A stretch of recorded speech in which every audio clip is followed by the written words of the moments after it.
احادیث مبارکہ کی روشنی میں شب برات کی کیا اہمیت ہے؟ کیا اس رات کی عبادت ٹھیک ہے؟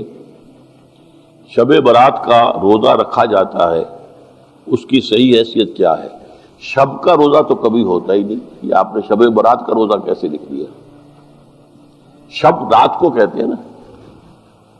شب برات جو ہے اس کو کہا گیا ہے اس لیے کہ ان کا خیال ہے کہ اس رات میں اللہ تعالیٰ بہت سے لوگوں کو اس کا کو بخشتا ہے۔ برات، اللہ تعالیٰ جہنم سے ان کو رستگاری عطا فرماتا ہے۔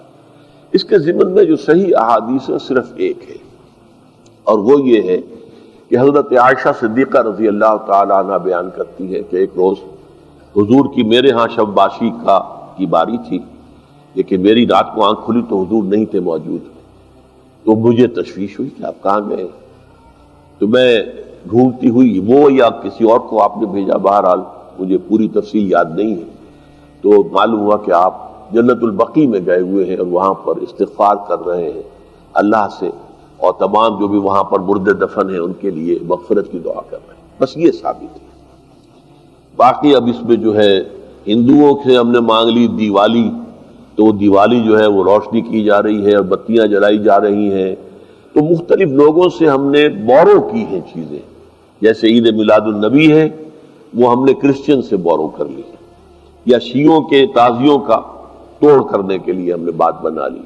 اب اس میں جو ہے روشنیاں کی جا رہی ہیں، یہ دیوالی کا گویا کہ ہم نے توڑ فراہم کیا ہے یا اس کی نقل ہم کر رہے ہیں، یہ چیزیں نہیں۔ البتہ نماز رات کی عبادت تو ہر رات میں بہت اعلیٰ ہے۔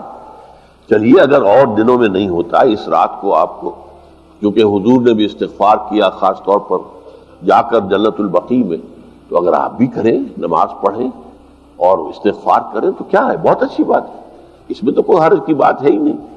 لیکن اسے کوئی تہوار کی طرح منانا، پٹاخے چھوڑنا اور جو ہے وہ روشنی کرنا، یہ بھارت صحیح نہیں ہے۔ روزہ بھی چونکہ 15ویں شب ہوتی ہے، 15واں دن ہوتا ہے، پھر اس اعتبار سے حضور کے معمولات میں تھا کہ آپ ہر مہینے کی 13، 14، 15 تاریخوں میں روزہ رکھتے تھے، تو اگر آپ یہ نیت کر کے روزہ رکھ لیتے ہو، کیا کہنے ہیں، نور علی نور ہے۔ اور روزہ کسی وقت بھی نفلی روزہ رکھا جائے اللہ تعالیٰ قبول فرمائے گا۔